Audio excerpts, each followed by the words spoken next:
l'histoire de la Guyane, dit-on, se raconte le long du Maroni. Embarquement pour une balade riche de découvertes, l'occasion au fil de l'eau de rencontrer toutes les communautés qui cohabitent le long du fleuve.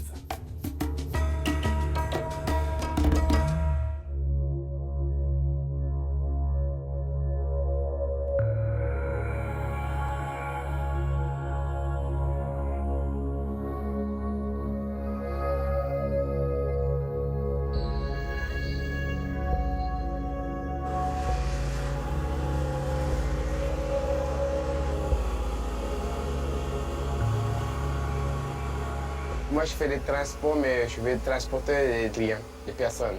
Ici, on n'a pas de permis de conduire. Dans les fleuves, on ne peut pas se dire on passe là parce que tous les 2 jours ça change, tous les 3 jours ça change. Il faut bien connaître parce que comme il n'y a pas de panneau, il n'y a pas de passe à droite et passe à gauche, il faut mettre tout déjà pour savoir où tu vas passer la pirogue. Voilà quoi, donc c'est pas facile à naviguer sur le Maroni. Mais nous, on est construit dans les fleuves, on vit dans les fleuves, on est dans les fleuves. Donc, c'est nous terre, quoi. On connaissait pas cœur.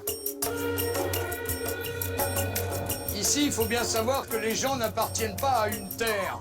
Vous leur demandez d'où ils sont, ils vous répondent spontanément qu'ils sont du fleuve. C'est l'élément liquide qui est leur terre. C'est par le fleuve qu'ils vont vivre, c'est par le fleuve qu'ils vont se nourrir. Il n'y a pas de revendication territoriale. Ça n'a pas d'intérêt. Je ne sais pas où mettre mes yeux. Parce que je découvre et je découvre encore, je découvre les ethnies aussi, puis les couleurs et les odeurs, et puis on dirait que le fleuve parle. Une impression de sérénité, c'est doux. Je comprends que les Indiens se soient installés au bord des fleuves et qu'on dit que ce n'est pas des gens de la terre, ils sont du fleuve. Ça, je le comprends, je le ressens.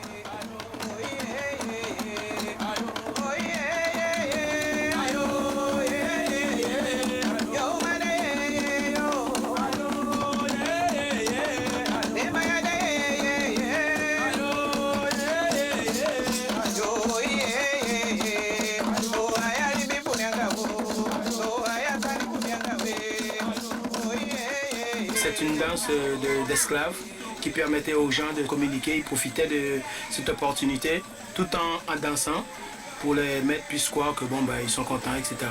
Et on retrouve cette danse dans toutes les cérémonies traditionnelles.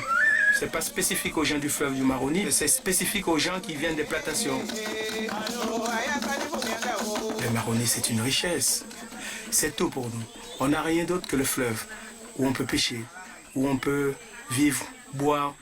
C'est quand même dommage que de plus en plus on retrouve ce fleuve qui est en train de nous quitter parce que les entreprises qui s'installent nous polluent ce fleuve.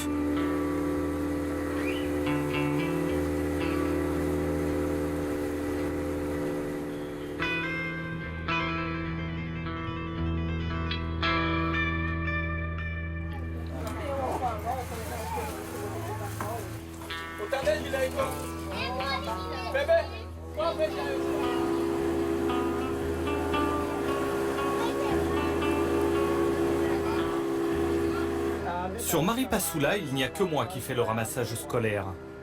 C'est indispensable parce que sans les pirogues, les enfants qui vivent le long du fleuve ne pourraient pas aller à l'école.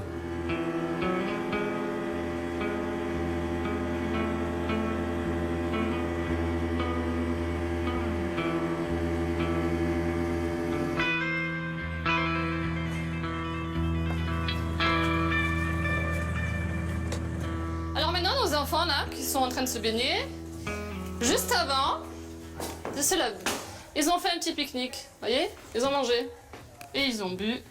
Ils ont jeté par terre des choses. Ils ont tout jeté où ça? Dans le fleuve. Dans le fleuve. Mais l'eau, elle est comment avec les produits? Le sable. Le fleuve est sali non seulement par leur paillage, mais aussi par les ordures ménagères de tous les jours. Les gens ils viennent, ils jettent leurs affaires directement au fleuve, sans penser aux conséquences que cela pourra avoir sur la faune, la flore, sur leur... même pour eux. Allez les filles, vous venez avec moi? On va y aller. Vas-y doucement quand tu jettes. Il y a un petit plastique. Merci David. l'eau sort du fleuve et puis ça va dans le château d'eau. Après, quand on boit, si c'est sale, après on a mal au ventre, on tombe malade.